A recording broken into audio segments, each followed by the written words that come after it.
Start.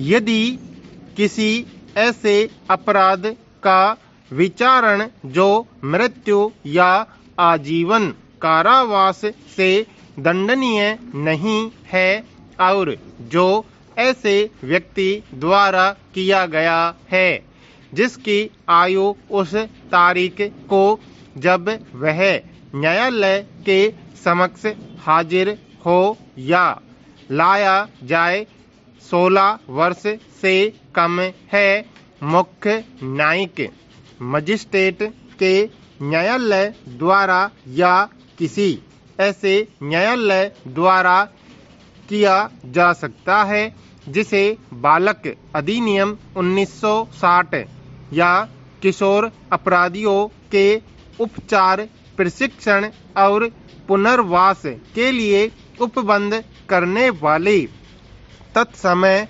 प्रवर्त किसी अन्य विधि के अधीन विशेष रूप से सशक्त किया गया है।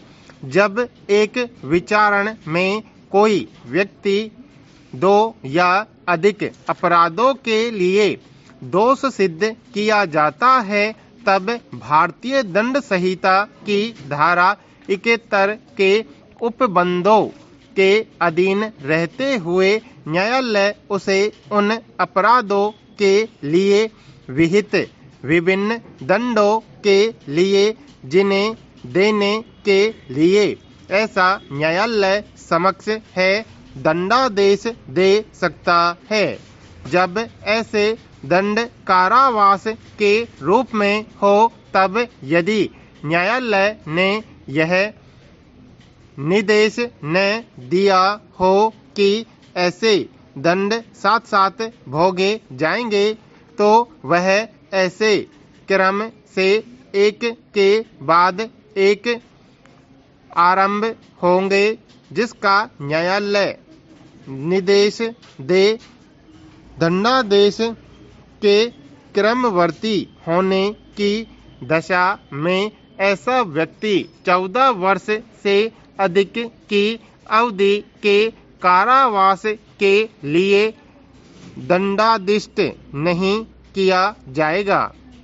यदि किसी मामले में भारतीय दंड संहिता के अधीन सब अपराधों का अन्वेषण, जांच, विचारण और उनके संबंध में अन्य कार्यवाही इसमें इसके पश्चात अंतर्विष्ट उपबंधों के अनुसार की जाएगी।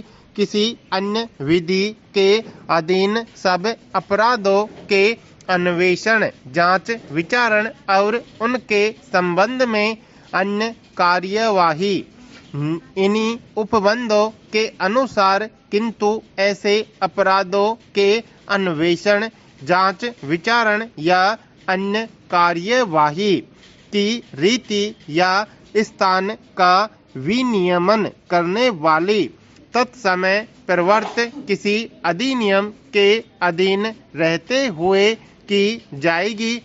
इससे प्रतिकूल किसी विनिर्दिष्ट उपबंध के अभाव में इस संहिता की कोई बात तत्समय प्रवर्त किसी विशेष या स्थानीय विधि पर या तत्समय प्रवर्त किसी अन्य विधि द्वारा प्रदत्त किसी विशेष अधिकारिता या शक्ति या उस विधि द्वारा विहित किसी विशेष प्रक्रिया पर प्रभाव नहीं डालेगी। उक्त वाद पत्र के जवाब में प्रतिवादी द्वारा वादी के वाद पत्र में किए गए अभिवचनों को पूर्णतः अस्वीकार किया गया है। प्रतिवादी के अनुसार वादी द्वारा गलत आधारों पर वाद पत्र प्रस्तुत किया गया है। प्रतिवादी के अनुसार उक्त अनुबंध पत्र फर्जी व शून्य है।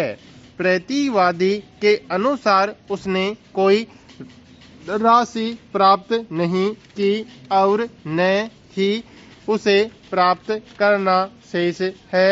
अतः उपरोक्त आधारों पर प्रतिवादी द्वारा वादी के वाद पत्र को अस्वीकार कर निरस्त करने का अभिवचन किया गया है।